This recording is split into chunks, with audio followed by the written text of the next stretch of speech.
Let's implement the roll method.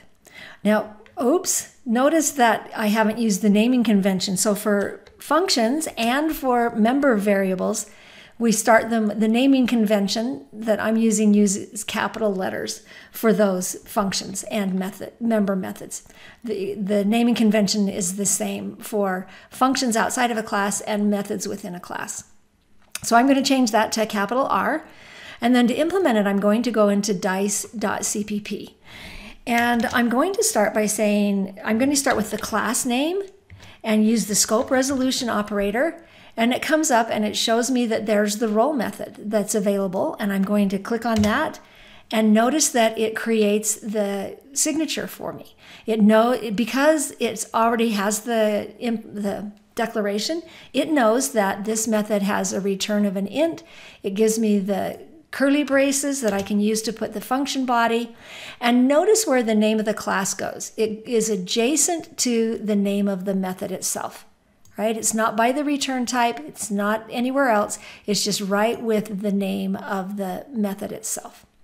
All right, now to do this roll, we want to, when you roll a dice, it's a random number that shows up on top, right? Where does it land? What number does it land on? So to do this, we're going to generate a random number. And remember that we can do that with the method, with the function rand. Well, it doesn't know that one, and that's because we need to pound include. So go ahead and pound include. And this is the C standard library that knows about rand. All right, now we know about rand.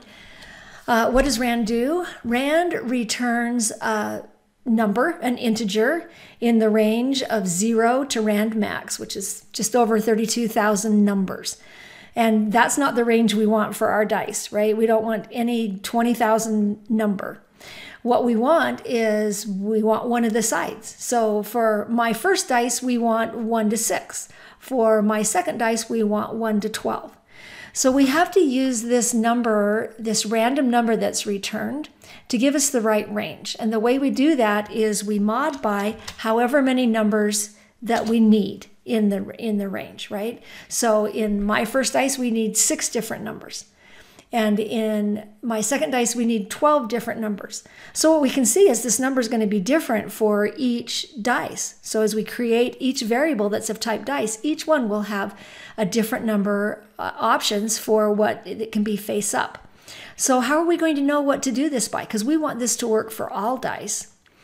Well, what we're going to do is we're going to use the private data member number of sides.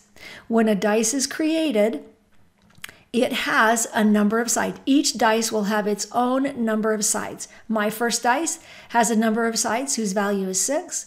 My second dice has a number of sides whose value is 12. So we can use this value to give us what we need. So that's exactly how many different random numbers we need, is however many number of sides there are. Now, and this gets us pretty close, right? This will give us the right amount of random numbers.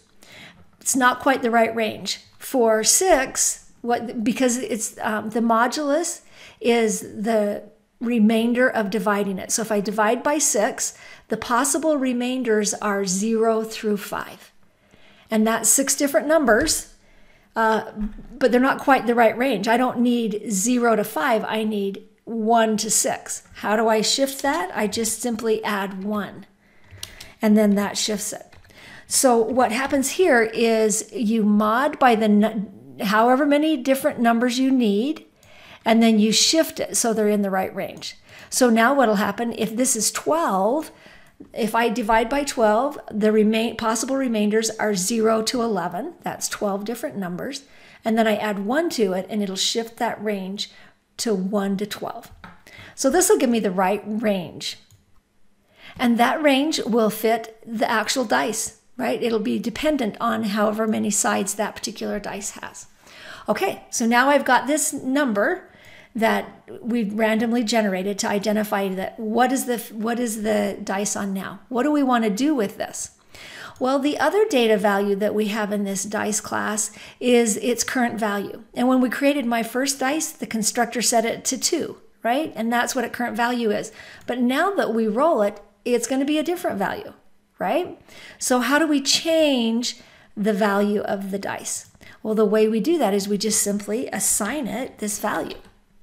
So we just say this is value and it's equal to this. So now we'll take this new random number and we'll store it in value, and that's the new value for this dice. The next thing we need to do is return a value, and we need to return that int, so we can just simply return value, and that will return that integer. Now there's one more thing we need to deal with when we're working with random numbers, and that is to seed the random number generator, right? And we use srand to do that. So the decision now is, where do we do that? Because the idea is that you only need to seed it one time, and then you can call rand over and over again. Well, if we seed it in this function right here, in this method, it's going to be seeded every time we roll the dice, and we certainly don't want to do that. But now we have the complexity of, we're working inside a class. Where do we seed it? So there are a couple of options. One is we could seed the random number generator up here in the constructors, right? So when we create a dice, we could seed it then. That doesn't happen nearly as often as we will roll the dice. We only create it once, and then we're going to roll that dice over and over again. The other place that we could do it is in main. And then if we do it just at the beginning of main, then it will seed it for the whole entire program. And then that's only one time. Well, there's differing opinions on where the best place to do that is. So doing it in main has the advantage of it only seeds it once. But it has the disadvantage that I'm using a data type dice, and I'm having to think about something. So I have to, when I use dice, I have to remember to seed the random number generator.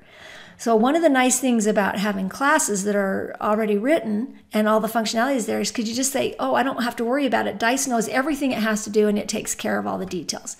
So the disadvantage is then whoever uses the dice class needs to know that detail and remember to seed it. On the other hand, if we do it in the constructor, it has the advantage that now the dice class is taking care of that detail. Nobody else has to worry about it. It's seeded. The disadvantage is it'll be called more than once, because it'll actually call srand every time it creates a dice. So it's happening more than once. So there's pros and cons, and there's differing opinions on it. For our purposes, let's go ahead and do it in the constructor.